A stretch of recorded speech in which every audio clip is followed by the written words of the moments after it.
प्यारे बच्चों, आज हम विज्ञान की कक्षा 7 की वर्कशीट नंबर 2 करेंगे। हमारे चारों ओर गतिशील वस्तुएं। तो बच्चों देखिए, गतिशील वस्तुओं के बारे में स्टडी करेंगे।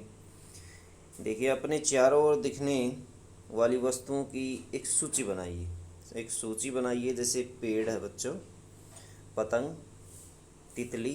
ये तितली दी हुई है तो आप ये लिख सकते हैं तितली। तो यहाँ तितली लिख दीजिए, तितली।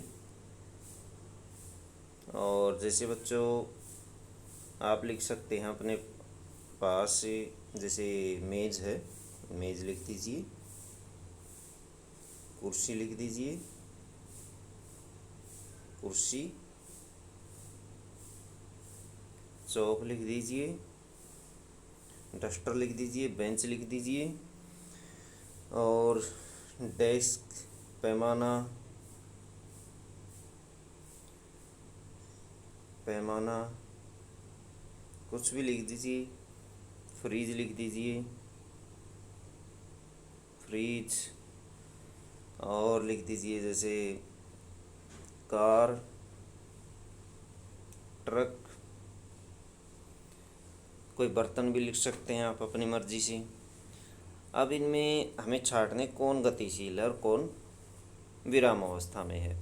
तो बच्चों जैसे पेड़ विराम अवस्था में होता है, जो विराम अवस्था में मैं उसको गोल दायरा लगा देता हूँ। अगले क्वेश्चन में बच्चों ये, जैसे पेड़ विराम अवस्था में है, जबकि पतंग गतिशील होता है जब उड़ता है।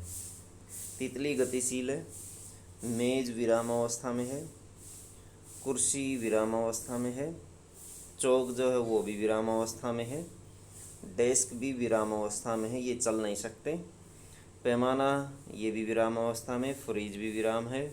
कार, जबकि कार और ट्रक चल सकते हैं बच्चों। तो इनको विराम, नीचे एक टेबल दी गई है, इस टेबल में आप इनको लिख दीजिए। यहाँ टेबल दी गई है, जैसे गतिशील, विराम और गतिशील। गतिशील जैसे बच्चों तितली थी तो तितली आप यहाँ लिख सकते हैं, तितली। जैसे कार भी गतिशील थी तो कार लिख दीजिए। ट्रक भी गतिशील था तो ट्रक भी लिख दीजिए। तो यह ऐसे आप लिख सकते हैं।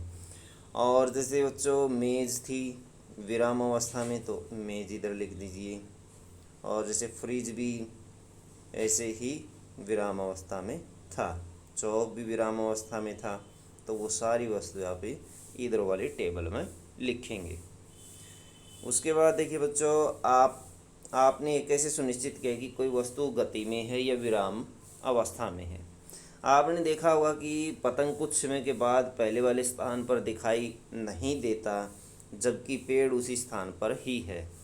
कुछ समय पश्चात यदि देखेंगे तो कोई वस्तु हमेशा ही उसी स्थान पर दिखाई देती है, जबकि जो गति में है वो उसी स्थान पर दिखाई नहीं देगी। जैसे कार है, 1 घंटे के लिए खड़ी है और 1 घंटे बाद हम उसको बाज़ार में ले जाते हैं, तो कार जो है वो विराम अवस्था में नहीं है, वो गति में आ जाती है।